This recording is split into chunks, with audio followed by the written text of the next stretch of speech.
Felipe Castro.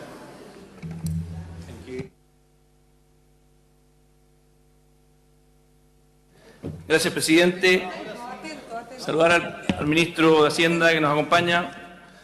La verdad es que creo que, dada la circunstancia o el clima económico que estamos viviendo, por lo menos debiera ser bueno transparentarle a la ciudadanía de que la política fiscal que estamos proyectando para el próximo año va a dejar completamente de manos atadas al Banco Central y a la política monetaria.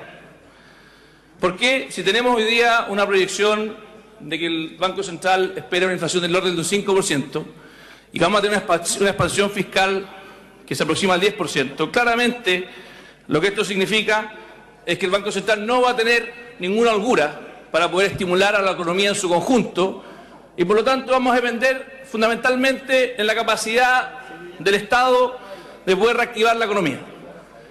Creo que para los que no conocemos el Estado tenemos serias dudas de que finalmente el Estado tenga esa capacidad de reactivar la economía y desgraciadamente tampoco vemos un énfasis importante en la eficiencia del gasto para poder lograr dicho cometido.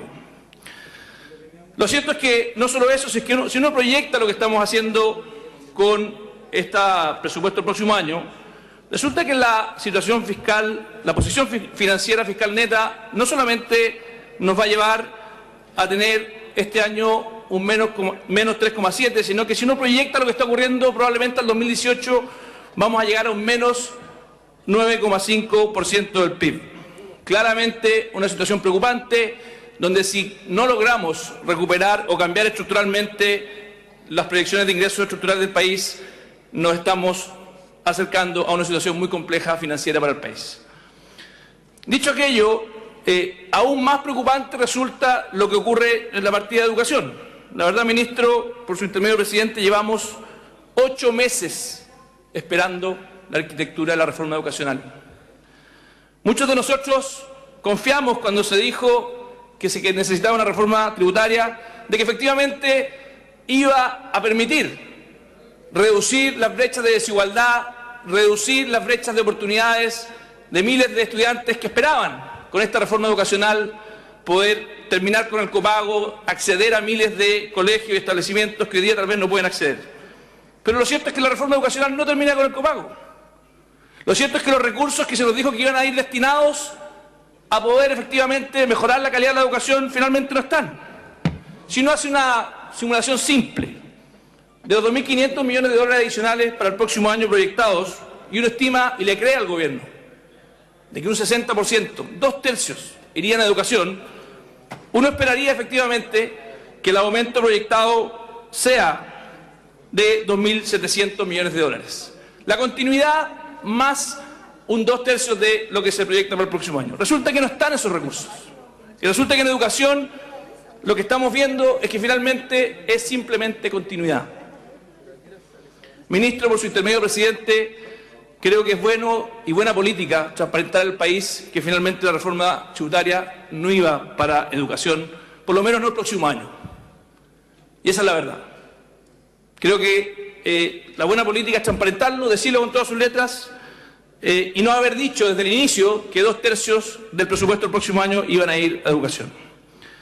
Y no solamente es cierto de que no terminamos con el copago, sino que si uno mira a dónde van esos 1.200 millones de dólares adicionales para el próximo año, uno esperaría que hubiese aumentado la subvención escolar de forma tal de que nos acerquemos, como nos dijo el ministro Izaguirre en su minuto, crecientemente a terminar la brecha entre el techo del copago y la subvención general. Pero resulta que dentro de educación solamente un 4% aumenta los recursos a la educación escolar.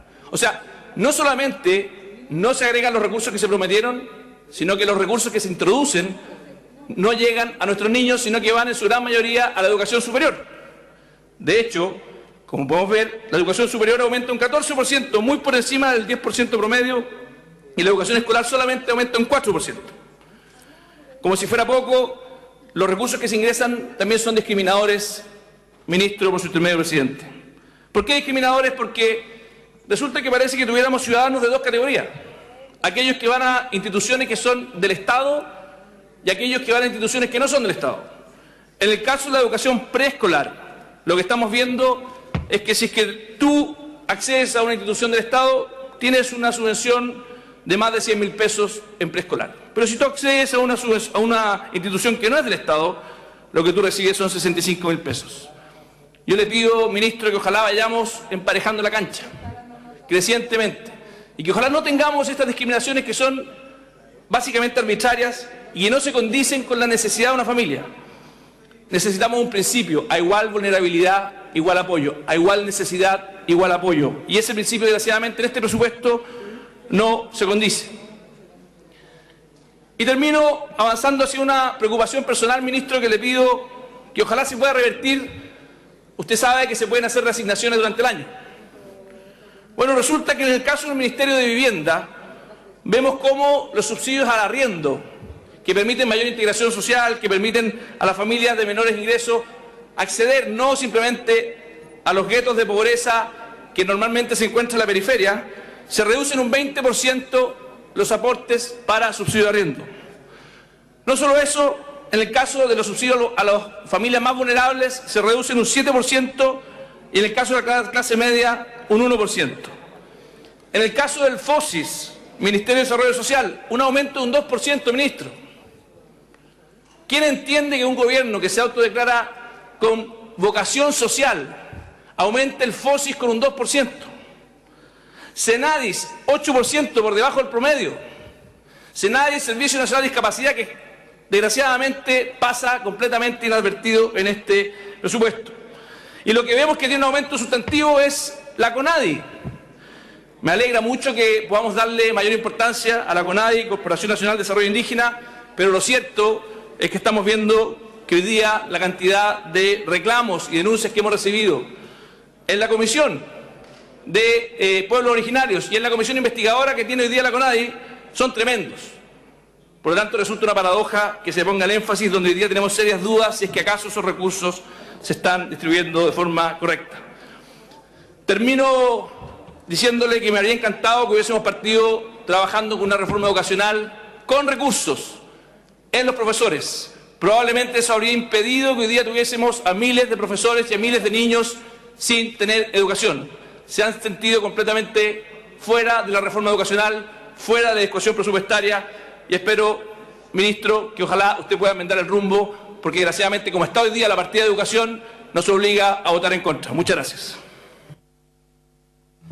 Gracias, diputado Felipe Castro. Tiene la palabra hasta por 6 minutos el diputado